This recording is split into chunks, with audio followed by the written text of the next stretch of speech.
O Triângulo das Bermudas está localizado entre Porto Rico, Miami e o Arquipélago das Bermudas. Esse local é um dos lugares mais misteriosos do planeta. Os limites dessa região formam um triângulo imaginário sobre as águas do Mar do Caribe, que há séculos desperta temores. Diversos navios e até mesmo aviões desapareceram ao longo dos anos.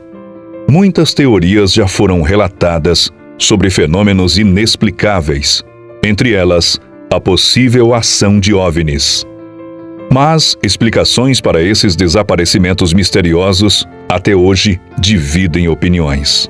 O Triângulo das Bermudas é basicamente uma região localizada no oceano onde fenômenos estranhos atmosféricos, eletromagnéticos, temporais e gravitacionais ocorrem. A fama do Triângulo das Bermudas começou em dezembro de 1945, quando aviões da Marinha Americana sumiram sem deixar qualquer vestígio. Ao final da Segunda Guerra, estima-se que mais de 100 navios e aeronaves tenham desaparecido no Triângulo. Com isso, muitos começaram a acreditar que navios ou aviões que passassem naquela região poderiam ser abduzidos. Em 1951, um avião cargueiro dos Estados Unidos desapareceu na região sem emitir nenhum sinal. Teoricamente, as condições de voo eram ideais e não houve uma explicação para o sumiço repentino da aeronave, que transportava mais de 50 pessoas. Com o passar do tempo, o interesse popular por aquela região crescia a cada dia e os cientistas logo começaram a levar o assunto a sério, buscando uma resposta para tais acontecimentos. A história do que chamamos de Triângulo das Bermudas começou em 1964, quando o autor Vincent Gaddis fez uma publicação em uma revista, descrevendo uma área em forma de triângulo no Oceano Atlântico, ao largo da costa da Flórida. Mas o local tornou-se mundialmente conhecido em 1974, quando o escritor Charles Berlitz lançou o livro intitulado como O Triângulo das Bermudas, vendendo mais de 20 milhões de exemplares em 30 idiomas. O livro reportava hipóteses de que naves alienígenas sequestravam embarcações que passavam no local. Há diversas teorias sobrenaturais relacionadas aos desaparecimentos no Triângulo das Bermudas. Alguns escritores apostam em eventos sobrenaturais, como outras dimensões, extraterrestres, dentre outros. Alguns defensores dizem que o lendário continente perdido de Atlântida fica na região do Triângulo, e as abduções ocorrem quando os seres humanos chegam perto demais de onde não deviam. Outra teoria sobrenatural é a ideia de que um gigante meteoro alienígena teria caído na região e seria o verdadeiro responsável pelas anomalias eletromagnéticas do Triângulo das Bermudas. Uma das teorias recentes e com maior crédito no meio científico indica que o gás metano, que fica estocado como hidrato gasoso no subsolo oceânico no Triângulo das Bermudas, faz com que as placas tectônicas mudem a pressão e a temperatura das profundezas, transformando esse hidrato em gás. Com a liberação desse gás, ele atinge a superfície oceânica e se dissolve na água, reduzindo a capacidade de flutuação de um navio e provocando seu naufrágio. Além do risco de naufrágio, o gás também provocaria explosões ao atingir a atmosfera, podendo entrar em combustão com a faísca de um motor de barco ou avião. No entanto, o Triângulo das Bermudas continua sendo um verdadeiro mistério. OVNIs são suspeitos em desaparecimentos no Triângulo das Bermudas há muito tempo e fornecem uma possível solução para um dos mais intrigantes enigmas da região: navios fantasmas. Navios perfeitamente intactos, abandonados no mar, cujas tripulações desapareceram sem deixar rastro. Em 1873, um barco chamado Robert C. Winthrop foi encontrado em perfeitas condições, mas abandonado no Mar dos Sargassos. Em 1999, o Alisson Solane foi encontrado à deriva a 11 quilômetros da ilha de Andros. Em 2009, o Joy B foi descoberto perto de Memory Rock, com apenas um cachorro a bordo. Muitos dizem que as centenas de navios fantasmas encontrados nesse trecho do oceano são indícios de abduções alienígenas no Triângulo das Bermudas.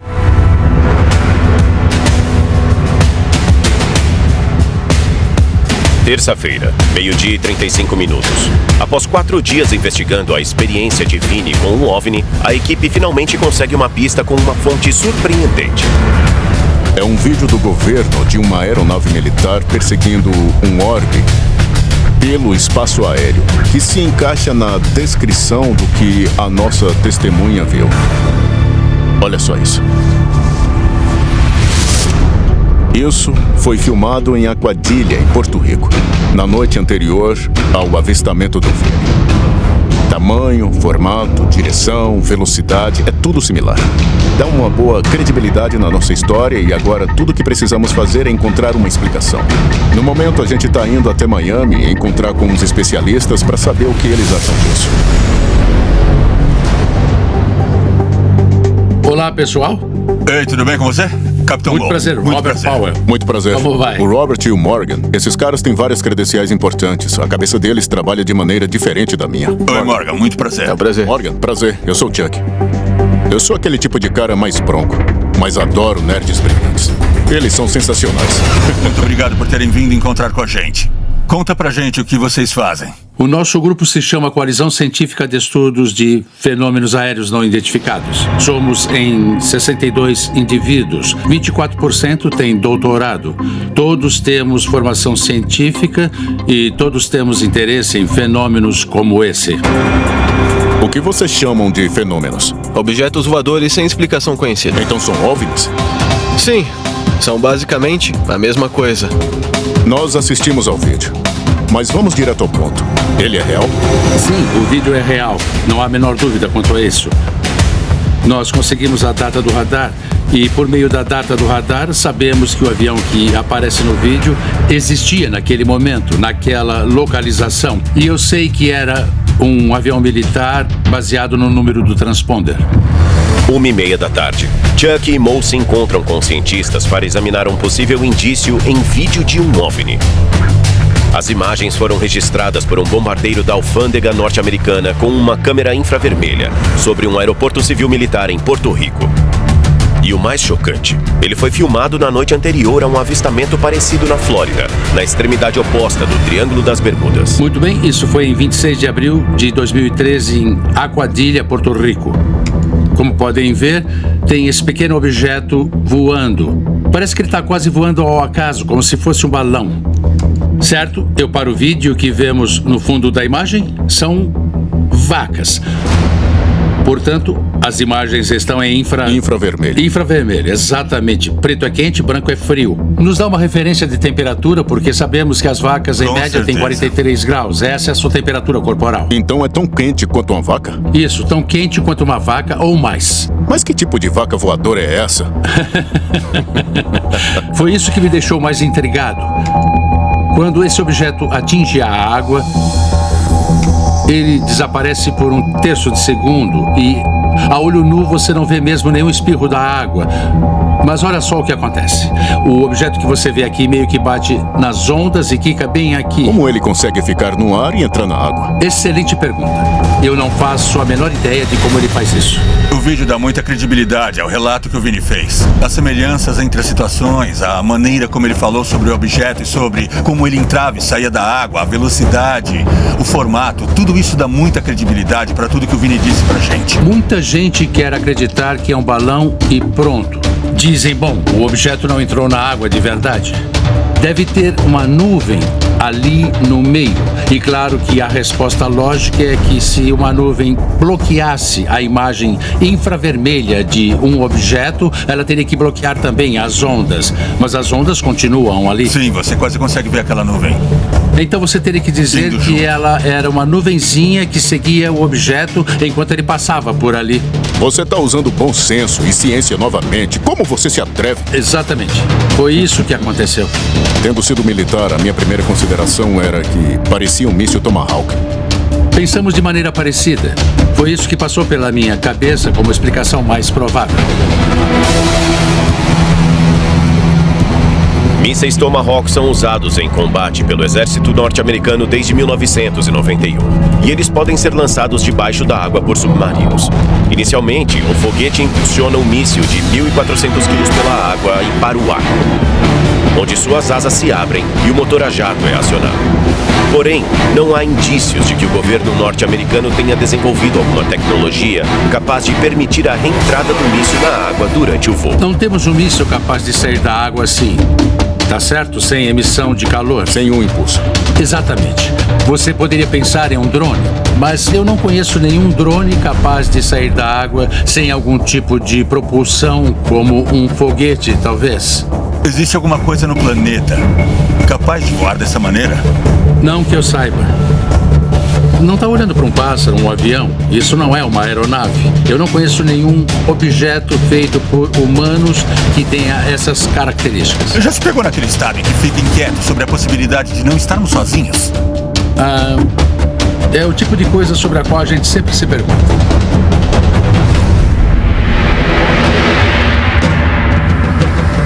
Foi sensacional. demais. Foi a melhor reunião que já fizemos, É eu bem acho. incrível assistir esse vídeo, Eu não consigo explicar. né? Com o vídeo comprovado, Chuck e Mo conseguem conectar duas aparições semelhantes de OVNIs em extremidades opostas do Triângulo das Bermudas. Será possível que a testemunha tenha visto o mesmo objeto filmado pela alfândega norte-americana na noite anterior? Ou será que dois objetos semelhantes visitaram o Triângulo ao mesmo tempo? Um vídeo é muito mais confiável. Se você tem uma filmagem, uma prova concreta, não tem coisa que alguém possa dizer a respeito. Agora que eu sei que a filmagem do OVNI é legítima, a minha prioridade é encontrar outras testemunhas que tenham visto a mesma coisa que eu vi. Devemos chamar o pessoal? Com toda certeza. Vamos ligar pro Dave. –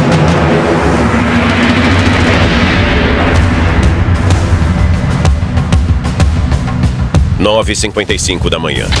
Depois de 3 dias de pesquisa, a equipe consegue localizar uma testemunha que também alega ter visto o OVNI da Flórida. Cabe a Mike e Chuck determinar se ela é confiável. Agora a gente vai encontrar com outra testemunha, o Chris. Eu sou o Chuck. Esse é o Mike. E aí, tudo bem? Muito prazer. É isso que a gente faz. Você vai a campo, encontra a testemunha, põe à prova o que ela tem a dizer, você vê se tem alguma coisa que possa reforçar a história da outra testemunha. É assim que você encontra os indícios. Então, foi aqui que aconteceu? Isso mesmo. Eu detesto contar essa história porque as pessoas acham que a gente é doido quando fala essas coisas, sabe? Mas eu tava aqui de manhã pescando, devia ser umas 6h30, 7 horas da manhã, o sol tava começando a subir, entende? Eu não tava prestando muita atenção, tava colocando a isca no anzol e quando eu fui lançar a vara, olhei pra cima e vi uma bola surgindo. Ela ficou pairando. Foi estranho pra caramba, sabe? Eu não entendi o que tava Eu acontecendo. entendo. O meu cérebro não conseguia processar.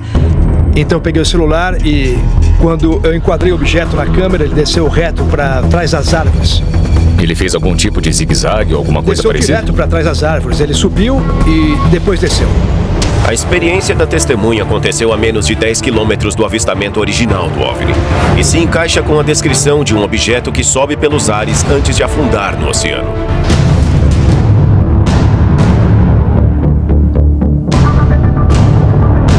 Flórida, na ponta oeste do Triângulo das Bermudas. Mike, Chuck e o Capitão Mo, os membros fundadores do grupo de pesquisa e investigação do Triângulo, estão trabalhando com representantes da comunidade marítima local para investigar um dos mistérios mais persistentes do Triângulo das Bermudas: objetos não identificados.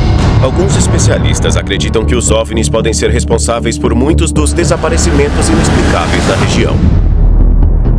28 de junho de 1980. Na extremidade sul do Triângulo das Bermudas, José Torres está pilotando um avião monomotor perto de Porto Rico, quando informa ao controle de tráfego aéreo que vai fazer um desvio para evitar um objeto brilhante não identificado que está seguindo sua aeronave e o forçando a sair da rota. Minutos depois, o avião desaparece do radar e some sem deixar rastros. Será que o objeto seria o responsável pelo desaparecimento de José Torres e seu avião? Encontros frequentes como esse deixam a pequena cidade litorânea apreensiva. E os membros da comunidade marítima que ganham seu sustento na região estão ansiosos para contar suas histórias. Oi, eu sou o Capitão Mo. Sejam todos bem-vindos à nossa reunião para falarmos sobre OVNIs. Primeiro, eu gostaria de perguntar a todos: quantos de vocês já viram um OVNI alguma vez? Ok, legal. Eu também já vi um OVNI, assim como vocês. O meu pai e eu estávamos navegando pelo litoral, saindo de Hilton Head, na Carolina do Sul, em direção à Flórida, em 94, pouco depois do furacão Gordon ter seguido para o norte. Era no meio da noite e aí, do nada, começaram a surgir vários clarões verdes voando no céu. A última vez que eu vi um OVNI foi há muito tempo, faz mais de 24 anos. Essa investigação tem com certeza um interesse pessoal para mim, porque eu gostaria de encontrar respostas. Não tem como isso ter sido uma chuva de meteoros. A chuva de meteoros normalmente vai direto para baixo, e aquela coisa estava indo em todas as direções. Eu sempre quis ter a chance de saber se era possível encontrar alguma informação que dissesse: olha, você não estava errado esses anos todos, e aqui está a prova. Agora eu quero saber se algum de vocês gostaria de compartilhar uma história. Qual é o seu nome? O meu nome é Mark. Eu estava na ilha de Andros. Ia ter o lançamento de um satélite. 2 caras e eu estávamos na praia olhando. Alguma coisa passou por nós uns 30 metros acima de nossas cabeças. Parecia um helicóptero, mas não tinha hélice. Aconteceu já tem uns 20 anos. Eu estava na praia e de repente vi um clarão branco. Parecia que seguia um padrão. Nós observamos um avião inimigo, o alvo, aparecer na tela do radar e ele percorreu 240 quilômetros em 10 segundos. Eu já fiz muitas dessas reuniões e fiquei surpreso com a quantidade de gente que veio dessa vez. E em como as histórias que nos contaram foram detalhadas. Eu tive uma experiência, foi em 26 de abril de 2013. Eu estava na praia às 6 horas da manhã e provavelmente eu não teria notado o objeto se ele não se movesse tão rápido. Eu olhei e ele estava vindo do sudeste e estava muito próximo da água, voando. Cerca de 1,5 km de distância, 2,5 talvez, ele virou e foi direto para cima. Depois ele desceu em ângulo em direção da água. Eu achei que ia bater na água. Mas não, ele afundou direto como um mergulhador. Bom, entrou na água e desapareceu. Em 2007, o Programa Avançado de Identificação de Ameaças Aeroespaciais do Departamento de Defesa dos Estados Unidos começou a entrevistar pilotos militares depois de encontros com OVNIs. E uma das habilidades mais relatadas dos OVNIs era a de mudar de direção e velocidade tão rápido que um piloto humano seria esmagado pelas forças gravitacionais. É um detalhe aparentemente insignificante, mas que dá credibilidade para a história da testemunha. O seu nome é Vini? Sim, senhor. Hoje a gente ouviu muitas histórias incríveis, mas a pessoa que mais me chamou a atenção foi um cara chamado Vini. A história do Vini é realmente excepcional. Qual foi a data mesmo? 26 de abril de 2013, 6 horas da manhã. Eu quero conversar melhor com esse cara. Com mais tempo, com certeza. Eu vou. Vamos lá. Mas foi ótimo. Muito interessante. Muito obrigado. Obrigado por vir e contar eu a acho. sua história. Já era hora de fazerem uma reunião como essa. Espero que tenhamos mais no futuro. Bem, pra gente conhecer uma boa história. Foi uma boa experiência. Foi muito interessante ouvir as experiências de outras pessoas. Vini, eu não sei se você pode, mas a gente queria que você ficasse mais um pouco pra gente conversar com você. Com certeza, meu Fica por amigo. aqui, por favor, pra gente saber mais da sua história. Fiquei muito feliz por ter vindo na reunião hoje. Eu sempre penso na história e já era hora de contar pra alguém que estivesse realmente interessado. Se quiserem saber onde aconteceu, vou ficar bem feliz em levar eles até lá.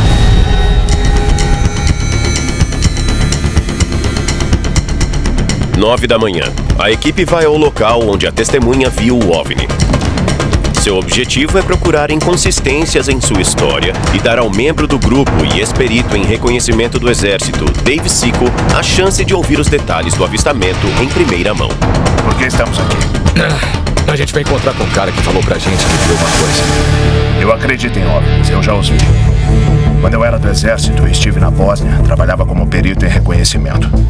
É uma sensação estranha quando você anda pelos lugares durante a noite.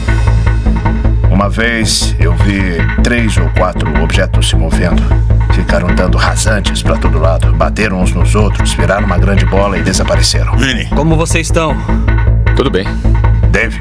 Oi, Dave. Com certeza eu quero investigar esse caso porque os OVNIs podem explicar por que tantas pessoas desapareceram no Triângulo das Bermudas. Olha, na primeira vez que eu vi, ele estava mais ou menos na mesma linha que aquele barco ali. Ele ficava quicando sobre a água, como quando você atira uma pedra e ela quica. Quando ele virou, ele subiu. Estava a cerca de 1,5 km da praia da E onde ele pousou? Ele foi reto para cima e depois desceu, quase no mesmo lugar. Ele entrou num ângulo inclinado, mas não espirrou nenhuma água, nada. Foi a última vez que você viu ele? Sim, foi a última vez que eu vi, cara. Para mim, o aspecto mais interessante da história é o modo como a nossa testemunha descreveu o objeto vindo do horizonte, entrando e saindo da água. Não há nada feito pelo ser humano que tenha essa capacidade. Isso é coisa de super-herói. Quanto tempo ele ficava na água quando estava entrando e saindo? Eu acho que 1 ou 2 segundos, mas a água não espirrava, não fazia espuma, nada.